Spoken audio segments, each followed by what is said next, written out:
The first presentation will be on comparing reserves and resource standards. So this is going to be an overview of everything we've already talked about on COGI, and I could do one-on-one PRMS and SEC, just highlighting some of the similarities and differences between them. And there will be a short section at the end looking at a couple other classifications like Russia and China. But I should put a disclaimer out there that the information I have on the Russian and Chinese systems is from 2005, so it might be slightly different. To start out with, we'll talk about COGI, PRMS, and SEC guidance. So the purpose of the guidance is one of the fundamental differences. COGI is about asset valuation. It's trying to derive a reasonable representation of asset value. It also includes a component for regulatory reporting. PRMS is specific to project evaluation. There's no standards outside of how to define, classify, and evaluate reserves and resource volumes. SEC is specifically tailored towards regulatory reporting. COGI is probably the most detailed set of guidelines out of the three. It's the most comprehensive guidance. PRMS provides less detail in general, but it is more flexible because there's not as much specific information and detail. SEC, again, just highlighting the fact that SEC is all about comparison. It's all about comparison between companies. COGI, the ultimate purpose of the evaluations under COGI are an approximation of NPV. Same with PRMS. SEC is not intended to provide an estimate of NPV. The constant price casing, the ability to only reflect proved reserves volumes, it really has nothing to do with value, but comparing volumes. So one of the major differences in COGI between PRMS and SEC is what we call split conditions. So split conditions means different certainty categories. So when we're looking at proved, probable, and possible, they have different conditions for assigning volumes. So some examples of split conditions: development timing. So you could have a location 4 years out that meets all the other classifications of proved reserves. It meets all the classifications of probable, but you would only be able to assign it to the probable category because of the split condition on timing. Testing requirements, 1P, so for proved reserves, proved undeveloped reserves, you have to have a test in the production or formation. 2P, 3P, you can use analogs that have shown evidence of productive rates. So again, it's a difference of conditions or hurdles to assign 1P versus 2P or 3P reserves. Enhanced recovery projects, 3P analogs, as long as you can show the project is feasibly to possible reserves, but you might not necessarily have 1P and 2P reserves. So in general, this is highlighting the fact that S and SEC, if you have probable reserves, you're likely also going to have proved reserves because the conditions for reserves are the same. The timing conditions in PRMS and SEC are 5 years, whether it's proved or probable. COGI is really the only guidance that has split conditions between different certainty categories. Lease fuel is one of the other major differences between the three. PRMS states that you can include lease fuel, so this is shrinkage. This is again volumes that are being used between the time the raw gas is produced from the wellhead and the time it gets sold at market. These are losses in field shrinkage due to facilities. PRMS says you may include it, lease fuel, but you have to include an offsetting operating cost. So you end up with additional reserves volumes but lower value. In COGI, it's explicitly excluded. You're not allowed to include lease fuel as reserves volumes, and in SEC, it's also excluded. So this goes back to the first presentation we were talking about, and it just shows some of the differences between the guidance and the regulations. So again, this is a good overview now that everyone's familiar with all the documents. You can see that NI-5111, as we spoke, specifically includes COGI in its reference. It says you must conduct evaluations for public disclosure under COGI guidelines. The regulatory body that controls and monitors public disclosure in Canada is the Alberta Securities Commission and the Canadian Securities Administrators. In the U.S., there is no direct link to PRMS within the disclosure guidance. In the U.S., most companies use PRMS as their evaluation guidelines internally, but they're not required to by the disclosure guidelines to see their definitions and classifications for reserves. And just to show a jurisdiction that does use the Chapter 5 regulatory information, does specifically reference PRMS. Australia, they use PRMS for all their evaluation. We've seen this one before. It's talking about the words and verbiage used for 1P, 2P, 3P. You can see that the SEC and PRMS, after that final rule change in 2009 by the SEC, they adopted the PRMS proof. So they're identical for 1P, 2P, and 3P.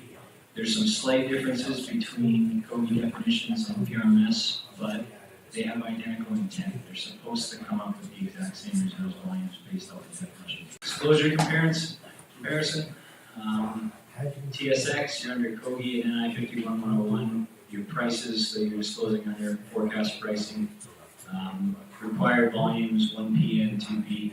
Company gross and net. And the value, again, like we're talking about in the intent slide, is the approximation of NPV. New York, regulation S-K and S-X. Make up the guidance and disclosure. The price is constant based on the first trading day of the previous 12 months. They only require approved reserves to be disclosed. You're not allowed to disclose resources. And the intention is for comparative purposes. NI 51101 versus SEC. So they both require approved reserves. NI 51101 requires 2P reserves as well. SEC has 2P and 3P is optional. 3P is optional in Canada. Not a lot of companies disclose 3P reserves in Canada. What NI 51101 does say is if you disclose 3P reserves at any point in time, you must continue to disclose 3P reserves, so you can't disclose them for a single year and then stop disclosing. Volumes disclosed in NI, you have company gross as well as net. In SEC, you only have company net volumes. Price forecast, escalated versus constant.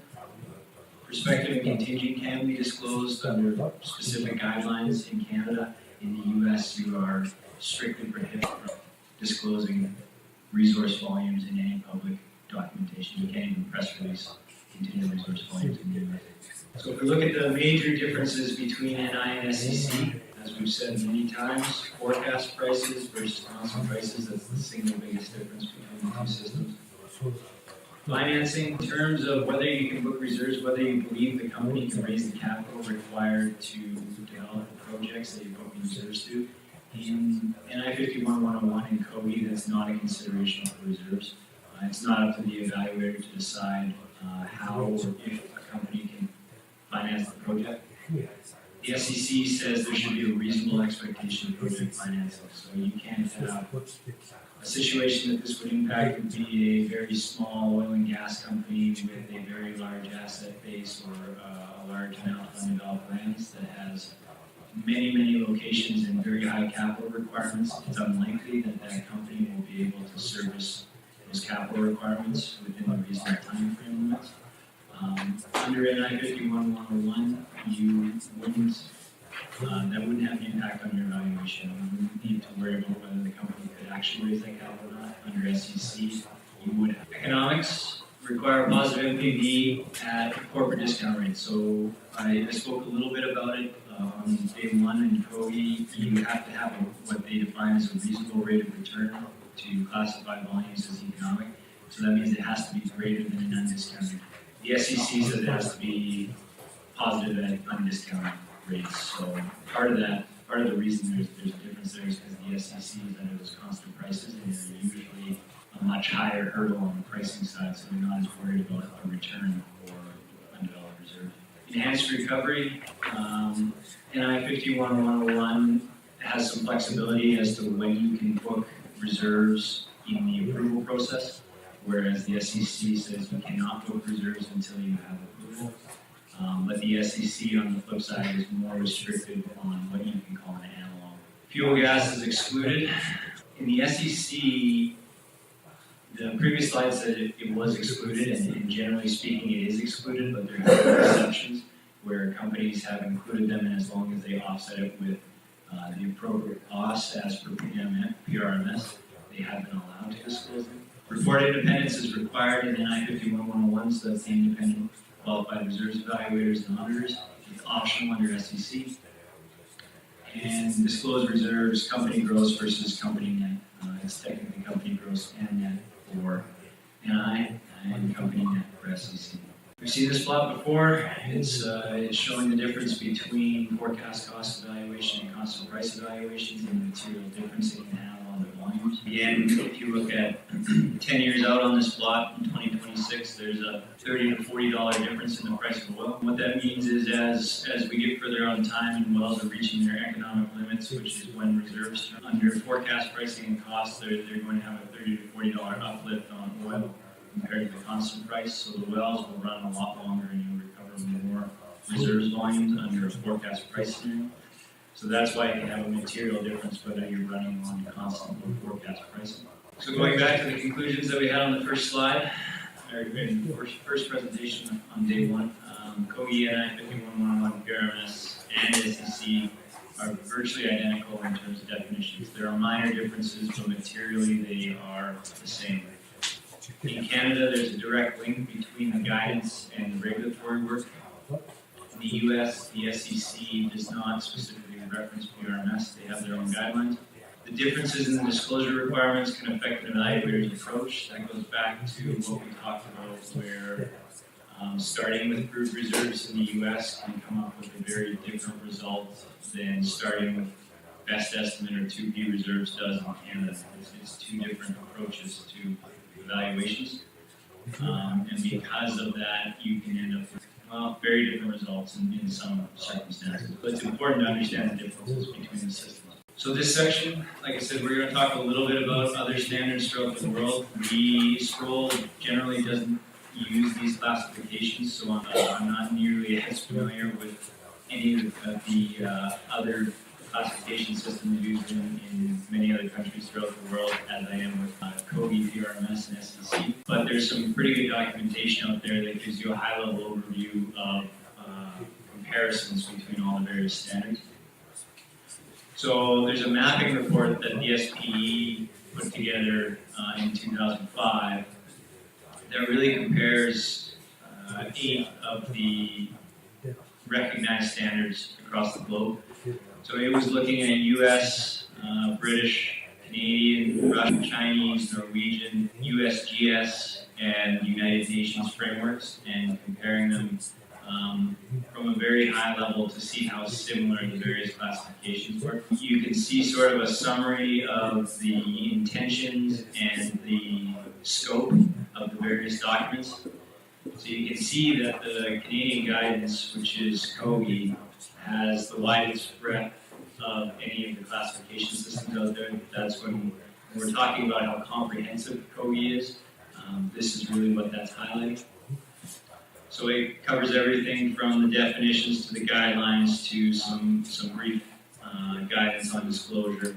And the application examples, the dotted lines, back in 2005 when they were doing this comparison, the CSA and SPWE chapter in Calgary was pulling together a whole bunch of very specific examples for different types of classifications, so it was in progress. You can see the government reporting organizations, so they have a different intention that's probably much more similar to what Mongolia is going to be implementing, so Norway, Russia, and China.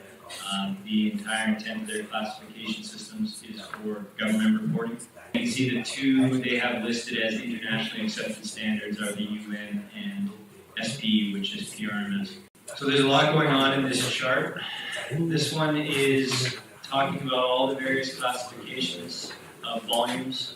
The leftmost column is SPE PRMS, which is what everything in this mapping report was being compared to. So you can see that the SPE and the CSA, which is Canadian. So SPE in the first column, CSA in the fourth column, they're virtually identical. That's what we've been talking about. This is a different representation of the McKelvey box, the box we looked at in the first day with all the various resource categories. You can see out of all the standards here, the Norwegians, the Russians, and the Chinese are the ones that differ the most in terms of the terminology. But what is common here is pretty much every classification of volume that you see in the SPE is very similar across most. There's an equivalent volume or a semi-equivalent volume in almost all classification systems. So specifically looking at the Russia guidance that they brought in 2005 and comparing it to SPE, they have very similar definitions for reserves. They call contingent resources, they actually call them reserves. So everything that's discovered is called a reserve under the Russian guidance. They have classifications, so A, B, and C1 are essentially equivalent to proved developed, producing, proved developed, non-producing, and proved undeveloped. The C2 classification is kind of a, what they call inferred volumes, is kind of a combination of probable and possible. And C3 is sort of it's a mix between possible reserves and what would be classified as contingent resources. Alright, sorry, the right side, they've got C2 listed twice. So it's C2 that can overlap between possible reserves and contingent resources. They also have 3 different categories for what they call recoverable resources. So this is prospective resources in COGI PRMS. And the 3 categories that they have in there, the D1, D2, D3, are essentially equivalent to the maturity subclasses that you see in COGI and PRMS. So that's the lead, the prospect, and the play in the PRMS system. So again, they have different terminologies. They have different words for them. They do call their reserves stretch into 2 categories. Anything that's discovered is classified as reserve by verbiage, but they have the same basic definitions as resources if they have contingencies. So the Chinese system is probably the least directly comparable to PRMS standards or COGI standards. There's still a rough correlation between they're still the same buckets. They're just defined with very different terminology.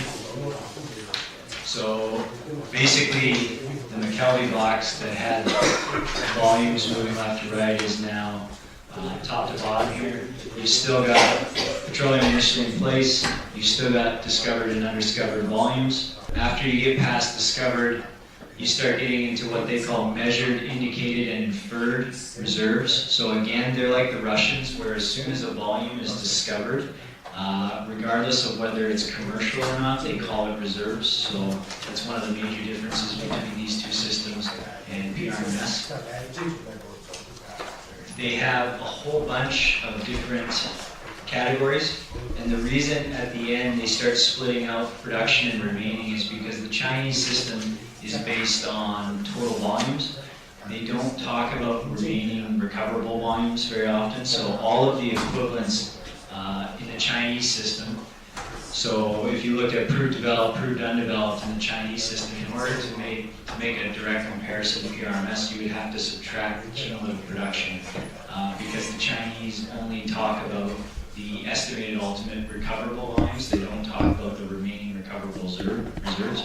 The certainty guidelines for proved in China are a little bit less stringent than COGI and PRMS. If you're using probabilistic methods, they talk about a P80 instead of a P90.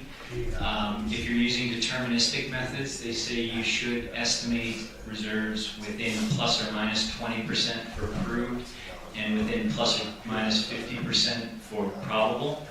So, and the deterministic for probable and possible are P50 and P10, so they're the same. It's only the P80 versus the P90 on proved. But the deterministic definitions make it sound like the Chinese definitions for 1P and 2P are a lower level of certainty than the PRMS definitions. In terms of talking about unconventional volumes, the Chinese do mention CDM, but they say they use the same classification system as they do for their conventional resources. There's nothing currently in place for oil sands and bitumen in the Chinese system. Pricing is based on current market conditions, so again, very similar to Russia and PRMS. The Chinese are also in the same, similar to the Russians, where there's not a strong distinction between possible reserves and contingent resources. They're likely what they call possible, the equivalent of their possible reserves for geological reserves is a combination of what PRMS would classify as 3P reserves and contingent resources. And again, that comes down to the commerciality requirements, and they don't have the commerciality distinctions between the reserves and